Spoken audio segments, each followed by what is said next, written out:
When you're a new mom and most of your time is spent either caring for or thinking about the things that you need to do to care for your newborn, it's precious moments like these where baby is sleeping, baby is content, and you have some time to catch up with yourself, to catch your breath.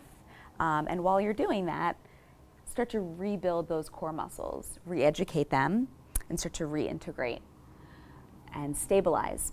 So what we're going to do today is something called TVA activation, transverse abdominal activation, also with pelvic floor support.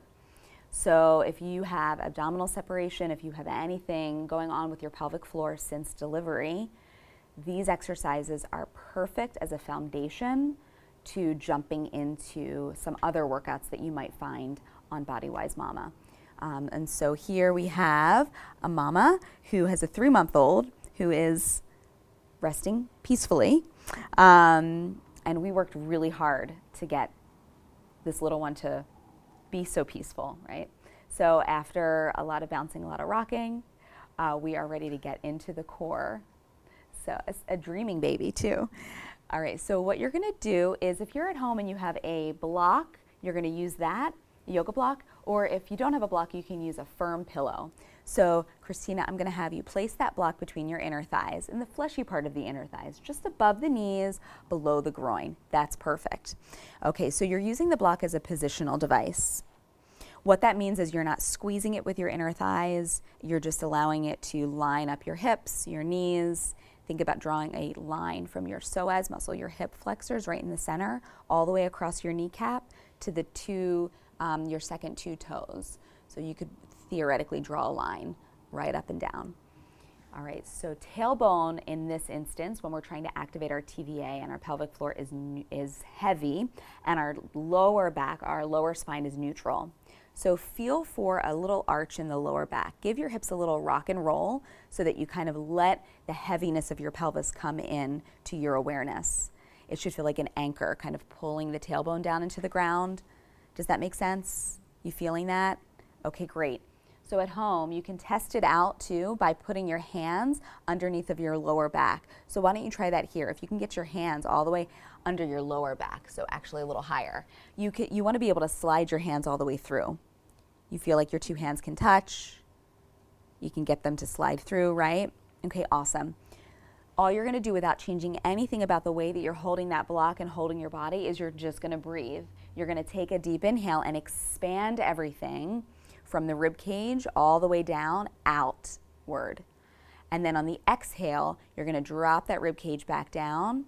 You're gonna get a sense of things being contained, being a little braced, but just simply dropping back down. So inhale, expand outward, and exhale, draw inward. Great. And notice too on the inhale, if you start to feel it more in your shoulders and your chest, really try to get the sense of pushing the navel upward. Beautiful. And then exhale, dropping that navel back towards the spine. That's great. So at home, let's do 5 more breaths. Inhale, expand, and this is a practice. Exhale, contract. That's beautiful, Christina. Looks great. And I hope you're feeling the same thing at home. It's subtle. I say this a lot in my postpartum, postnatal work that I do with my clients and students, is the subtle work is often the hardest. There's not the big bang to the muscles that you feel, the obvious effect. This is very deep work that we're doing. Let's take 1 more. Inhale, expand everything out. Think about expanding out to the sides even. And on the exhale, bring everything back to center. Awesome. Okay, so from here, you're gonna get rid of that block. You're gonna tuck your knees into your chest. And you can leave the head down, just keep that nice and relaxed. Great. And what we're gonna do is find a 90-degree bend in the hips and the knees. So you're gonna release your hands away from your legs, and you're gonna try to bring your hips to 90 degrees. So you want to move those knees a little bit farther away from your abdomen. So you're going to separate your legs a little. Think about that block between your inner thighs still. Imagine that it's still there. That's perfect. So we have this 90-degree bend at the hips, and we also have a 90-degree bend at the knees. Yep. Okay, and you can think about putting your heels up against an imaginary wall. You can do this at a wall too, and just put your feet up on something solid like a wall or a piece of furniture that's nice and stable. But flexing your feet a little bit. And now we practice that TVA activation, transverse ab activation with our breath in this position, keeping that tailbone heavy, keeping that lower back, the lumbar area of our spine, nice and neutral, naturally curved. Great. At home, you can take those hands again and reach under your lower back. See if you can slide them through. Great. It's like a little test for yourself. Are you starting to feel those abs kind of turn on a little bit more, right? Yeah, the volume on the abs gets turned up a little bit when the legs are suspended. Beautiful. And this is all really developmental abdominal work. You'll notice that your baby starts to do this eventually. Lifting the legs up, engaging those lower abs very naturally, almost effortlessly. And we feel this is not effortless, but it should be subtle enough that we can do it for a while, we can hang here for a while.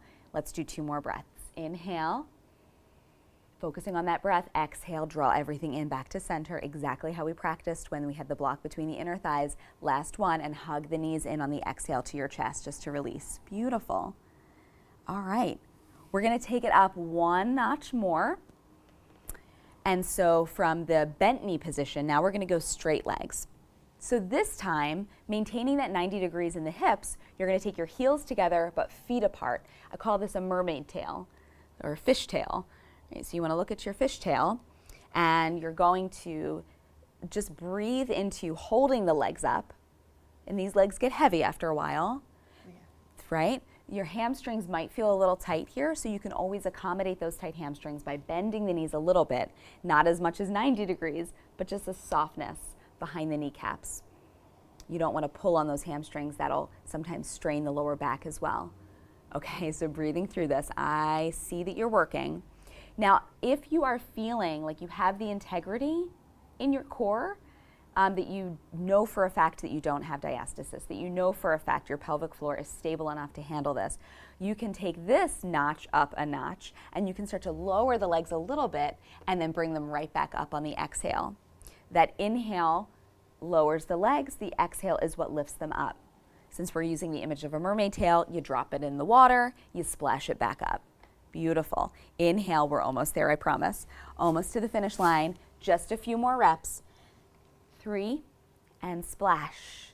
2, and with that, baby wakes up a little bit, get 1 more rep in, and tuck the knees into the chest. Good, you can roll over to your left side, and that was great. So in the time that baby got a little nap and started to wake up and fuss a little bit, you got some really good core work in. Trust the process of doing really deep, subtle work. All right, mamas, until next time, take care.